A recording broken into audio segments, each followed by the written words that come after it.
فمن كان يرجو لقاء ربه فليعمل عملا صالحا ولا يشرك بعبادة ربه أحدا. Bismillahirrahmanirrahim. Assalamualaikum warahmatullahi wabarakatuh. Innal hamdalillah nahmaduhu wa nasta'inuhu wa nastaghfiruh wa na'udzu billahi min shururi anfusina wa sayyiati a'malina may yahdihillahu fala mudilla lahu wa may yudlil fala hadiya lahu. Asyhadu an la ilaha illallah wa asyhadu anna Muhammadan abduhu wa rasuluh. Allahumma shalli ala Muhammad wa ala ali Muhammad. Ya ayyuhalladzina amanu taqullaha haqqa tuqatih wa la tamutunna illa wa antum muslimun. Ikhwani wa akhwati rahimani wa rahimakumullah. Alhamdulillah, kita berjumpa kembali di kajian sirah Nabi Muhammad sallallahu alaihi wa alihi wasallam. Ini pertemuan yang kedua, masih akan membahas pengantar menuju sirah Nabi sallallahu alaihi wa alihi wasallam. Ikhwani wa akhwati rahimani wa rahimakumullah. Sirah Rasulullah sallallahu alaihi wa alihi wasallam dipenuhi dengan pelajaran, peringatan, hikmah kehidupan dan norma-norma asasi. Penulis sendiri, yakni kami secara pribadi meyakini bahwa sejarah perjalanan Rasulullah sallallahu alaihi wasallam, kesempurnaan dan kecerdasan dirinya, moralitasnya, keistiqomahan pribadinya, serta kebenaran yang didakwakannya, yang beliau mengajak manusia kepadanya, semua itu pada esensinya adalah ajakan dakwah kepada Islam di tengah hiruk pikuk kehidupan jahiliyah. Pada saat itu jahiliyah pada zamannya, dan akan senantiasa menjadi magnet yang kuat, yang memiliki kekuatan dahsyat untuk mengajak manusia kepada cahaya kebenaran pada zaman kontemporer ini, bahkan sampai hari kiamat kelak.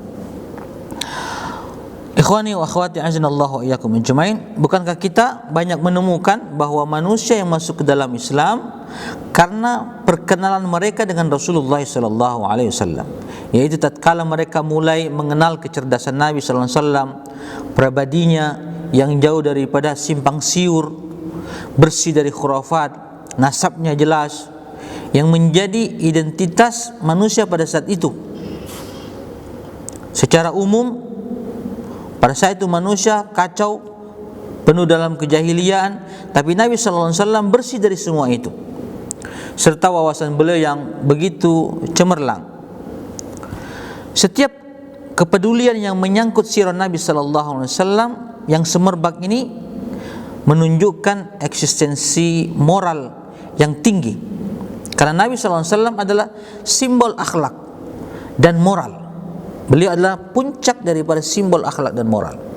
Langkah dan kebijakan Nabi SAW mengandung petunjuk yang mulia, menunjukkan suri tauladan yang pada level tertinggi, serta barometer dalam mengukur amal kebajikan manusia dan langkah-langkah mereka.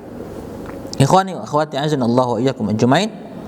Sirah perjalanan Nabi SAW adalah aplikasi nyata daripada Al-Quran, praktek nyata daripada Al-Quran. Karena Al-Quran adalah prinsip kehidupan yang agung, landasan hidup yang sempurna. Sedangkan kehidupan sehari Rasulullah SAW, kehidupan sehari-hari beliau SAW adalah aplikasi nyata dari prinsip dasar kehidupan yang ada di dalam Al-Quran tersebut.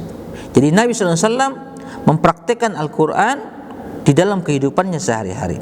Oleh karena itu, di antara kelebihan agama Islam, agama yang kita anut, agama yang kita cintai adalah kehebatan prinsip dan aturan dalam kehidupan dan kemantapan contoh dalam aplikasi yang diperankan oleh salafus saleh radhiyallahu anhum ajmain.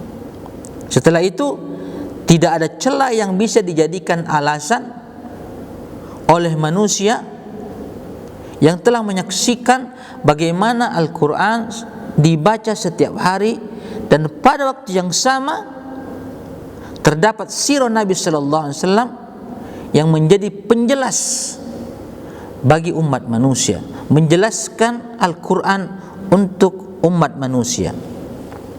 Sebagaimana Al-Quran dapat menjadi petunjuk kehidupan yang aplikatif untuk kebahagiaan di dunia, tentu untuk kebahagiaan di akhirat. Bagaimanapun hebatnya ikhwan wa akhwati rahimani wa rahimakumullah, hebatnya satu pedoman, jika tidak memiliki acuan tolak ukur yang menjadi percontohan dan model dalam mengamalkannya, maka pedoman tersebut akan terasa hampa. Karena teori yang bagus, pembelajaran yang memukau, tetapi tidak bisa membuahkan hasil atau tidak menjadi kenangan yang disebut-sebut sepanjang masa, yang bisa menjadi kenangan yang bisa diingat oleh setiap manusia, yang dijadikan percontohan dalam membentuk akhlak dan karakter yang baik bagi umat manusia. Dalam bahasa sederhananya dikenal dengan suri tauladan, maka hal tersebut tidak ada artinya. Artinya sebuah aturan, sebuah konsep kehidupan jika tidak dipraktekkan, dicontohkan secara nyata, maka tidak ada gunanya. Ikhwani wa akhwati rahimani wa rahimakumullah, agama Islam tidak akan baik, tidak akan berjaya dan menjadi agama terdepan, memimpin, kecuali dengan menjadikan sirah Nabi sallallahu alaihi wasallam sebagai bukti kebenaran dan kesempurnaan Islam. Subhanallah. Maka ikhwani fillah wa akhwati fillah, sirah Nabi itu menunjukkan keteraturan gaya kehidupan Nabi sallallahu alaihi wasallam sehari-hari, budi pekerti yang agung, serta amalan yang menunjukkan kehidupan yang damai dan bersahabat. Oleh karena itu ikhwan, sirah Nabi sallallahu alaihi wasallam adalah bagian daripada agama ini. Jadi sirah Nabi sallallahu alaihi wasallam itu bagian utama daripada agama ini. Memperkenalkan sirah Nabi sallallahu alaihi wasallam sama saja memperkenalkan agama ini, memperkenalkan ajaran Islam. Subhanallah.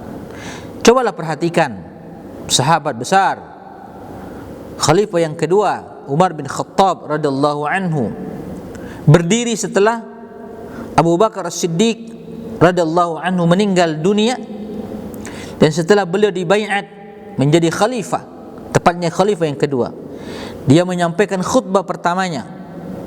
Setelah memuji Allah Subhanahu wa taala, dia berkata, sesungguhnya Allah Subhanahu wa taala telah menetapkan sebuah jalan kebenaran, dan Rasulullah sallallahu alaihi wasallam telah memberikan contoh yang cukup, contoh yang sempurna, yang memadai. Setelah itu tidak ada lagi ruang bagi kita, bagi umat setelahnya, bagi umat Muhammad sallallahu alaihi wasallam, kecuali berdoa dan menjadi pengikut setia, menjadi muttabi', mengikut Nabi sallallahu alaihi wasallam. Ini perkataan Umar radhiyallahu anhu. Untuk bisa dijadikan percontohan sebuah konsep, itu harus memiliki dua syarat, yaitu contoh tersebut jelas atau konsep tersebut jelas, dan yang kedua pantas untuk dicontoh. Jadi jelas dan pantas untuk dicontoh. Sementara sejarah perjalanan Nabi sallallahu alaihi wasallam atau sirah beliau sallallahu alaihi wasallam itu satu-satunya autobiografi yang telah memenuhi 4 kriteria utama yang bisa dijadikan sebagai percontohan dalam kehidupan manusia. Apa itu? Peristiwa historis. Yang kedua, integral. Yang ketiga, sempurna. Dan yang keempat, aplikatif. Yang keempat apa? Aplikatif. Perjalanan hidup Nabi sallallahu alaihi wasallam atau sirah beliau sallallahu alaihi wasallam disebut peristiwa historis, peristiwa bersejarah, karena merupakan perjalanan sejarah hidup seseorang yang disaksikan kebenarannya. Bukan hanya semata-mata disaksikan, tapi kebenarannya disaksikan, dibuktikan. Itu yang pertama. Yang kedua, bersifat integral. Kenapa bersifat integral? Karena mencakup segala aspek kehidupan manusia untuk segala jenjang usia serta segala jenis derajat dalam kehidupan masyarakat atau dalam derajat sosial masyarakat. Kemudian yang ketiga, bersifat sempurna karena tidak ada kekurangan di dalamnya. Contoh Nabi SAW, kehidupan Nabi SAW itu contoh yang sempurna yang direkomendasikan oleh Allah Subhanahu wa taala untuk mengikuti beliau. Kemudian bersifat aplikatif. Yang keempat ini bersifat aplikatif. Karena bukan hanya sebatas konsep, bukan hanya konsep saja yang dituangkan ke dalam tulisan saja, tapi bersifat aplikatif. Artinya ajaran yang dibawa oleh Nabi sallallahu alaihi wasallam itu adalah ajaran yang terlontas dari lisan sang penyeru yaitu Nabi sallallahu alaihi wasallam, kemudian diamalkan langsung oleh beliau. Beliau yang mengamalkan langsung, memberikan contoh langsung, kemudian disaksikan oleh para sahabat, direkam oleh para sahabat, kemudian disampaikan kepada orang-orang setelah mereka, yaitu generasi tabi'in. Dengan jujur ikhwani fillah wa akhwati fillah, kita katakan bahwa belum pernah didapatkan sebuah sejarah perjalanan anak manusia yang pantas untuk dijadikan suri tauladan bagi manusia kecuali perjalanan Nabi Muhammad sallallahu alaihi wasallam. Ikhwani wa akhwati rahimani wa rahimakumullah, telah datang silih berganti buku-buku yang menulis tentang sirah Nabi sallallahu alaihi wasallam semenjak zaman dulu hingga sekarang. Ini menunjukkan bahwa kemuliaan dan kedudukan Nabi sallallahu alaihi wasallam dalam sanubari umat Islam serta semangat tinggi untuk mencontoh kehidupan beliau sallallahu alaihi wasallam yang harum semerbak wangi serta harapan besar untuk terlibat dalam menanam saham kebaikan dengan memunculkan sebuah sejarah perjalanan yang terbaik, manusia yang rauf, manusia yang rahim, untuk dijadikan suri tauladan dalam kehidupan sehari-hari. Ikhwani wa akhwati azana Allahu wa iyyakum ajmain, mudah-mudahan kita bisa mengambil pelajaran daripada sirah Nabi sallallahu alaihi wasallam sehingga kita semakin mendekat kepada beliau melalui jalur ittiba terhadap sunnah-sunnah yang beliau ajarkan kepada kita. Saya kira ini yang bisa kita bahas pada pertemuan ini. InsyaAllah kita akan sambung pada pertemuan selanjutnya. Mudah-mudahan bermanfaat. Kita tutup dengan kafaratul majlis. Subhanakallahumma bihamdika asyhadu an la ilaha illa anta astaghfiruka wa atubu ilaik. Assalamualaikum warahmatullahi wabarakatuh.